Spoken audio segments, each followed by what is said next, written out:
And you're back on the Boom Boom Room, 1240 WBBW, 96.7 WLLF throughout the country via your favorite listening app. It's an honor, ladies and gentlemen. We're going to the phone right now. His name is Shaun Cassidy, an American writer, producer, actor, singer, and one hell of a nice guy. We welcome you, Shaun Cassidy. How you doing? Doing great, Cornell. Thanks for having me. Thanks for being here. Shaun will be at Robbins Theater coming up on Friday, December 5th, the Road to Us tour. You can get your tickets right now at robbinstheater.com.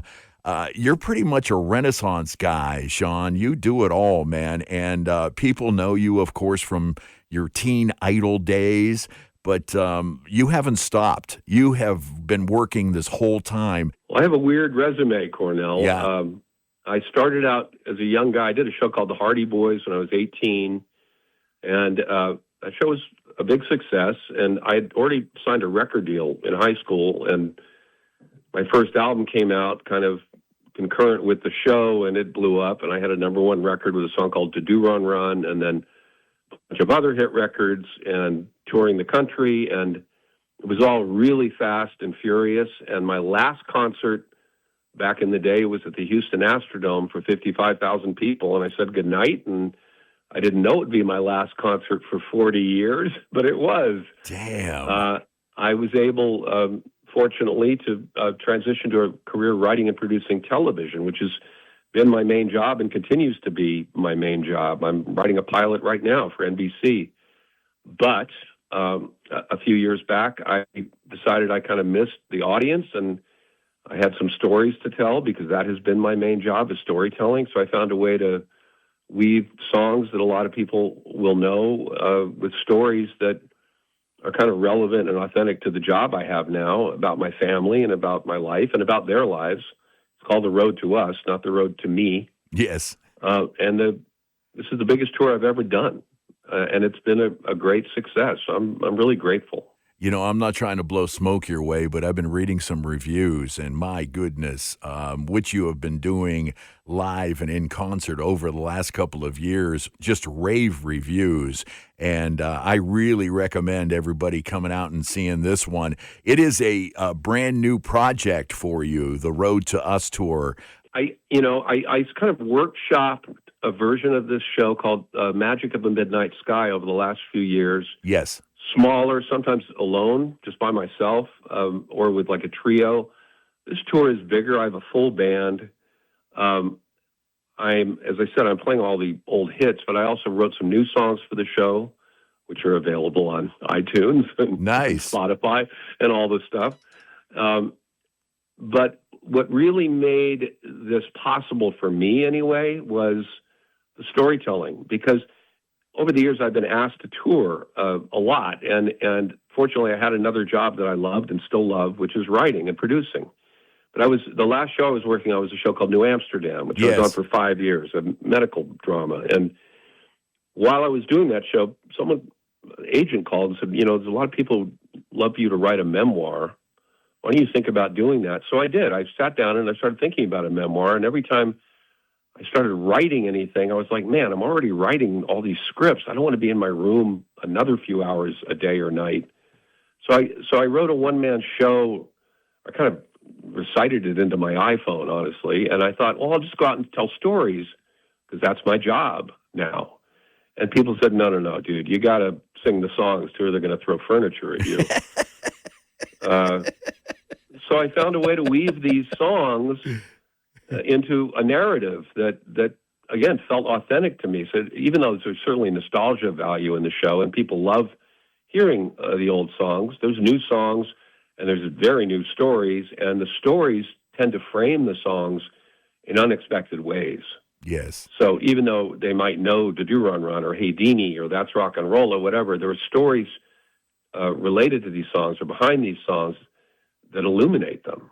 And the show's funny. I mean, the show's actually quite funny, and people don't know or expect that from me. I don't even know what they expected from me. You take 40 years off, you don't know if anybody's going to show up, but they have. And, the response has been phenomenal. And I think the purpose-driven part of it for me is, I think if you are in the position to be a conduit for bringing people together in any situation. Bring them into a theater or a movie theater or a church or your kitchen table, whatever it is. Just getting people out from behind a computer or out of their houses post-pandemic. It's Yes. just like the healthiest thing in the world. And, yes, music is healing, but a shared experience is healing too. And that's what I think everybody's coming away with. Yeah, you couldn't have said that any better, Shaun. It is so true. Live entertainment, live music it just makes people feel better. And Yeah. it's good for your soul, man. I can't even tell you how many concerts and events I've been to in my life, but you just summed it up. It is a healing kind of thing. And guess who just walked into the room, Shaun Cassidy? I want to introduce you to Ray Boom Boom Mancini. Hey, Shaun, how are you? Hello, Ray. I'm sorry, I'm running a little behind. Well, I heard you need a little healing too, so Yes, we're going to try and bring it to you. I appreciate that very much. Thank you. Until Ray gets caught up here, Shaun, what do you like better? You've had such a great career and fame throughout, and to write is such a tough thing unless you're AI nowadays. But do you like performing or creating more? Well, again, the storytelling is kind of the core of everything. Gotcha. I mean, yeah. And being able to find a story, a narrative that I thought would resonate with audiences now. I did write this show. I mean, the dialogue in the show is conversational. It's not like I'm reciting a script, and I certainly go off my script a lot, but there is a continuous narrative to the evening framed by these songs, and it is, it's not quite a Broadway musical, but it's almost like that. Yes. And in that sense, it's really not a lot different than, and I'm writing a pilot right now for NBC in my hotel room and in, the SUV from show to show. So I'm juggling both of these jobs, but the storytelling, go to my Facebook page. It says writer. Okay. That's my job. Yes.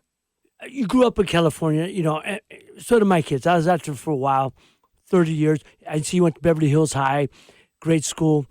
But here's what, being a protege of two parents, both in show business, I don't think people understand the difficulty it is for you.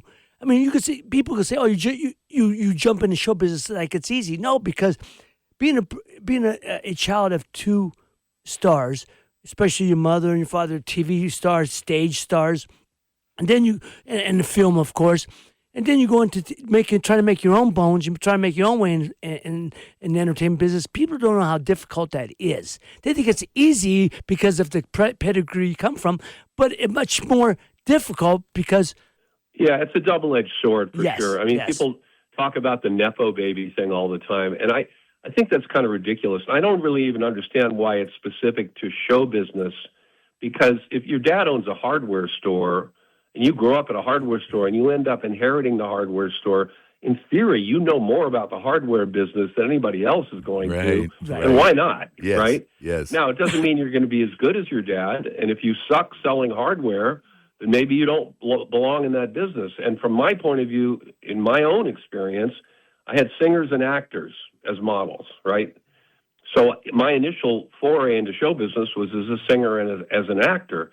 But I quickly found out that the thing I loved more than any of that was writing. And I discovered that in the writer's room on the Hardy Boys. When I was acting on that show, I would just spend more time in the writer's room than I would on the set, because I thought writers were like magicians. They made stuff out of the air, and they created it. As an actor or a singer, you're interpreting somebody else's work. I wanted to do that. I'd been a magician in high school. I mean, I literally did children's magic shows all over L.A. I played Jennifer Aniston's 4th birthday party. True story. That's a good gig. Yeah. And so the idea of being that was my performing roots, honestly, getting up in front of people and, pulling rabbits out of hats. So when I was able to write, I felt like, I'm sort of taking responsibility for my own course. I'm not waiting for a phone to ring to hire me. And not only that, to your earlier point, Ray, there was no precedent in my family for writers. Mm-hmm. This was my own thing. Me being well known didn't help me at all. The script had to have the goods, That was my point. And one thing I got to tell you, Cornell, I got to when I was looking over your bio and everything. Yeah. The thing that impressed me most, and you got it, Shaun, early on, producer. Shaun became a producer early on, and people don't understand. People think you just be an actor, you want to be hired for the work. There's an old joke in Hollywood. Hey, who owns that mansion? What star owns that mansion? No. He's in the back house. The producer owns that mansion. Who owns that mansion? No. That's the producer. Where's the star? He's in the back house. People understand. The producer is where the money. Producing is where the money is. You got to own the IP. You want to own the show. And Shaun, you learned that early on, and I was very impressed when I read about how much you produced. Well, I've been really fortunate to produce and write a lot of television. But to your point, I had a model there because the producer of the Hardy Boys was a guy named Glenn Larson. Yes. And Glenn Larson had been in a singing group called the Four Preps when he was a kid. And if you go back and watch some old beach movies, he's in there singing with Ricky Nelson. Wow. And Glenn was like the king of Universal then. He had like 10 shows on the air, including the Hardy Boys. And when I would go to his office, there were a bunch of gold records on the wall. Mm-hmm. And all the executives were in there kissing his ring. And I thought, this guy has gold records. How did he make this transition from being a pop singer to the king of producing at Universal Studios? And I thought, I want his job. Yeah. He's got the job. Yeah. Producing is so imperative to like I said, Cornell, to own the IP, to control the narrative of the direction you want to go in the entertainment business. But more than anything, and Glenn Larson is a great example. Yeah, that name is historic. Actually, he was a great. It was like Shaun said, a lot of shows out there, tremendous amount of shows. Oh, he was like Aaron Spelling. I mean, he had so many shows on. Yes. We're talking to Shaun Cassidy, the Road to Us tour, Friday, December 5th, the Robbins Theater. And once again, you can get your tickets right now at robbinstheater.com. You were a teen idol well before all of this social media stuff out there. How did you keep your craziness under control? And all of this craziness that was happening, screaming girls, all the rest. I'm sure you enjoyed yourself, but there was never a time where you heard, like Shaun Cassidy on TMZ, for the bad things. How did you keep that all under control throughout your life? Well, I think if I'm grounded at all, first of all, honestly, the reason I'm still alive is because I was always in that, but not of it, if you know what I mean. I'm talking about Hollywood in general. Right. I love the work. I love the creative, but all the other stuff I thought was kind of ridiculous and ultimately dangerous. Yeah. And I'd had the modeling. I watched my father. I watched my mother. I watched David all make good and bad choices, and I learned from all of them. And that's the A side of it. And the B side is I got married crazy young. I was married at 21. My first wife already had a daughter, so I was a stepdad at 21. And then I quickly had 2 more kids with her. So by the time I'm 25, I've got 3 kids in my house. And the kids weren't much older or much younger than my audience. Right. So I suddenly was like thinking about my responsibility as a father, sort of falling into my responsibility. I don't want to say role model because I always think that's sort of ridiculous, but I was aware that there were a lot of kids in the country who were looking to me or looking at me, invested in me, and I didn't want to let them down. I didn't want to be a jerk. But when you're 18 or 19 or 20 or whatever, you're always going to do stupid stuff. Right. The difference now is everybody's got an iPhone recording it. Everybody's a paparazzi. So I have a lot of empathy for any young person stepping into the public eye because you're going to be targeted. Yeah. And, clickbait, headlines, I see it myself now. Again, I haven't done interviews for a long time. And just in the recent wave of interviews I did to promote the tour, almost 99% of it has been positive. But even positive stories, like People Magazine, I notice online, will take the most salacious thing you said in an hour-long interview and use it as the headline. Mm-hmm. Yeah, of course. Yeah. Because it's the lure, or they'll spin something. with a negative connotation. And then you read the story, and it's like, oh, no, there's nothing negative there. But it was to get the person in, get them in the door, you know? Yeah, that's right. But to your point, there was no TMZ, but there was National Enquirer. Right. There were tabloids. That's what I love about Ray, and I've known Ray for a long, long time. He is never going to have anybody on this show and go after, anything bad because he's been through it. He has been there, None of that goes on over here. And, you're just an impressive individual. Your mom is still doing well, but you are the caregiver. Well, my brothers and I all, but she lives close to me. My mom's 91. God bless her. Shirley Jones looks younger than all of us without anything done. She looked great. She looked great back then too. Man. Yeah, she's a beautiful woman inside and out, and she's her health is really good. And during the pandemic, she lived in L.A. We're in Santa Barbara, and like a lot of us who have older parents, I didn't get to see much of her then, and so as soon as the pandemic waned, I said, Mom, we're selling your house. You're moving up here. Be near us. Be near grandkids. And she did. And it's great. I see her twice a week at least and talk to her all the time. Mm-hmm. I've called her from the stage during the show at time. So, yeah, and in the sense I'm not like her 24-hour caregiver because she doesn't need that. But right. I look after her as she looked after me. That's impressive. Did she actually drive the bus? She did. I mean, she actually drove that thing down the road. She sure did. Hell I remember her doing it. Hell yeah. Shaun, I'm looking at some of your writing credits, and I'm going to tell you what a very, very impressive. American Gothic, of course. Cold Case, The Agency, good show. Emerald City. I really enjoyed these shows. New Amsterdam. But how did you get into the writing aspect? A lot of people, people don't understand. Like people said, "Do you write?" I go, "I think I could write, but I don't want to." You got to take a lot of time to write. I'm more of the, I put the elements together. I'm more of the creative side. I have an idea. I hire a writer.